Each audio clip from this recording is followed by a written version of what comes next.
Hi welcome to Rajesh cinemas. நான் உங்கள் Rajesh. So இன்றைக்கி நம்ம எந்த படத்தை பார்க்க போகிறோம் அப்படின்னு கேட்டிங்கன்னா 2024 ஒரு மிஸ்டரி த்ரில்லர் மூவியாக வெளிவந்த don't let him find you அப்படிங்கிற படத்தை நம்ம இன்றைக்கி பார்க்க போகிறோம். ஸோ இந்த படத்தை பொறுத்தளவுக்கு கதை என்ன அப்படின்னு கேட்டிங்கன்னா, நம்ம ஹீரோயினான அலெக்ஸ், அதுதான் அவங்க பேர். அவங்க தன்னோட ஹஸ்பண்டு ஒரு பெண் குழந்தையோட ரொம்ப அமைதியான ஒரு லைஃப்பை வாழ்ந்துக்கிட்டு இருக்காங்க.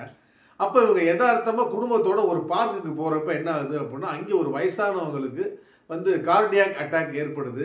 இவங்க என்ன பண்ணிடுறாங்க அப்படின்னா, அந்த வயசான பாட்டியை இவங்க ஒரு ஃபர்ஸ்ட் எய்டு செஞ்சு டக்குன்னு ஹாஸ்பிட்டலுக்கு அனுப்பிச்சி விட்றாங்க. இதை ஒரு மீடியாக்காரன் என்ன பண்ணிடுறான் அப்படின்னு கேட்டிங்கன்னா, வீடியோ எடுத்து அதை டெலிகாஸ்ட்டும் பண்ணிடுறான். இவங்கள்ட்ட பேட்டி கேட்குற இவங்க அவாய்ட் பண்ணிட்டு போயிடுறாங்க. அடுத்த நாள் இந்த வீடியோ டெலிகாஸ்ட் ஆன உடனே இவங்களுக்கு ரொம்ப அதிர்ச்சி. யாரை கேட்டு இந்த வீடியோவை இவங்க டெலிகாஸ்ட் பண்ணாங்க அப்படின்னு சொல்லி இவங்க ஃபேமிலிக்குள்ளே ரொம்ப சங்கடப்படுறாங்க. இப்படி இருக்கிறப்ப திடீர்னு இவங்களுக்கு ஒரு கால் வருது. அந்த கால் என்ன அப்படின்னா, உன்னை நான் வீடியோவில் பார்த்துட்டேன் டிவியில், நீ யார் என்னங்கிறது எனக்கு தெரியும், உன்னோட 15 வருஷத்துக்கு முன்னாடி நடந்த உன்னோட வாழ்க்கையில் ஒரு ரகசியம் எனக்கு தெரியும் அப்படின்னு சொல்லி ஒரு கால் வருது. நீ யாருன்னு கேட்குறாங்க. நீ என்னை பற்றி தெரிஞ்சுக்கணும் அப்படின்னா இமிடியேட்டாக நீ வா என்னோட இடத்துக்கு அப்படின்னு சொல்லி இவங்க இந்த காலை கட் பண்ணிட்டு அங்கே கிளம்ப போகிறாங்க. ஆனால் பார்த்தீங்க அப்படின்னா அவனை யாரோ ஒருத்தர் மர்மமான முறையில் கொலை செய்யப்படுறாங்க. இதுக்கப்புறம் வேற ஒரு டிடெக்டிவ் இந்த கேஸை கையில் எடுத்து ஹீரோயினை பார்க்க வராங்க. இதுக்கப்புறம் ஹீரோயின் வாழ்க்கையில் என்னென்ன எல்லாம் திருப்பு முனைகள் நடந்துச்சு, அந்த கொலையை யார் பண்ணா, எதுக்காண்டி பண்ணா, இதுக்கான விடை கிடைச்சிச்சா இல்லையா அப்படிங்கிறது தான் இந்த படத்தோட மொத்த கதையுமே. இந்த படத்தை பொறுத்தளவுக்கு லீடிங் கேரக்டரில் பிரையானி ஹோகன் அவங்க தான் ப்ளே பண்ணியிருக்காங்கன்னு சொல்லுவேன். இந்த படத்தை பொறுத்தளவுக்கு ஆரம்பத்தில் இருந்து இறுதி வரைக்கும் இவங்க தான் படம் ஃபுல்லாகவே டேக் ஓவர் பண்ணிட்டு கொண்டு போகிறாங்க.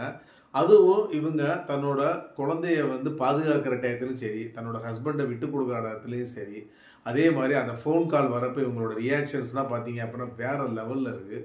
உண்மையிலே ஒரு அருமையான ஒரு பெர்ஃபார்மன்ஸு இந்த படத்தை பொறுத்தளவுக்கு. இந்த படத்தை பொறுத்தளவுக்கு டைரக்டர் கிறிஸ்டியன் கோன்ராட் அவங்க தான் இந்த படத்தை டைரக்ட் பண்ணியிருக்காப்புல. இந்த படத்தை ஸ்டார்டிங்கில் நமக்கு என்ன அப்படின்னா ஒரு ட்ராமா மூடுக்கு ஃபஸ்ட்டு கொண்டு போகிறாருங்க. ஃபஸ்ட்டு ஒரு 15 to 20 மினிட்ஸு. அதுக்கப்புறம் கதையில் ஒவ்வொரு ட்விஸ்ட்டாக அவர் ரிவைல் பண்ணுறப்ப பார்த்தீங்க அப்படின்னா நமக்கு அடுத்து என்ன நடக்கும் அப்படின்னு சொல்லி ஒரு சீட் எட்ஜில் கொண்டு போகிற வைக்கிறாரு. அது டைரக்டரோட மிகப்பெரிய ப்ளஸ்னே நான் சொல்லுவேன். அதே மாதிரி சில கொலைகள்லாம் தொடர்ந்து நடக்கிறப்ப இந்த கொலைக்கான காரணம் நம்ம வேற ஒருத்தரை கெஸ் பண்ணிகிட்டே வருவோம். ஆனால் டக்குன்னு என்ன பண்ணிடுவாங்க அப்படின்னு கேட்டிங்கன்னா வேற மாதிரி ஒரு ட்விஸ்ட்டை கொண்டு போவாங்க. அதனால் பார்த்தீங்க அப்படின்னா நம்ம எதிர்பார்க்காத ஒரு மிகப்பெரிய ஒரு சர்ப்ரைஸ் இந்த படத்தில். அதே மாதிரி இந்த படத்தில் ஸ்கிரிப்ட் மிகப்பெரிய ஒரு பலம்னே சொல்லுவேன். அதை அப்படியே ப்ரெசன்ட்லேயும் கொண்டு வந்திருக்காரு. அது படத்துக்கு ஒரு மிகப்பெரிய பலம். ஏன்னா எல்லா கேரக்டர்ஸுமே ப்ராப்பராக எழுதியிருக்கிறதுனால உங்களுக்கு எந்த கேரக்டருமே எக்ஸ்ட்ராவாக தேவையில்லாமல் அப்படிங்கிற மாதிரி எதுவுமே இல்லை. எல்லாருமே தன்னோட கொடுத்த ரோல் ரொம்ப சட்டிலாக ப்ளே பண்ணியிருக்காங்கன்னே சொல்லுவேன். ஸோ மொத்தத்தில் இந்த படம் எப்படி இருக்குது அப்படின்னு சொல்லி கேட்டிங்க அப்படின்னா, இந்த படத்தை பொறுத்தளவுக்கு எல்லாருமே பார்க்க வேண்டிய ஒரு அருமையான ஒரு படம். ஃபேமிலியோடு உட்காந்து தாராளமாக பார்க்க வேண்டிய ஒரு மிஸ்ட்ரி த்ரில்லர் மூவி. மீண்டும் அடுத்த மூவி ரிவ்யூவில் நான் உங்களை சந்திக்கிறேன். என்னோட சேனலை இதுவரை சப்ஸ்கிரைப் பண்ணால் சப்ஸ்கிரைப் பண்ணி வச்சுக்கோங்க. இந்த வீடியோ பிடிச்சிருந்துச்சு அப்படின்னா லைக் பண்ணுங்கள், ஷேர் பண்ணுங்கள், கமெண்ட் பண்ணுங்கள். நன்றி, வணக்கம்.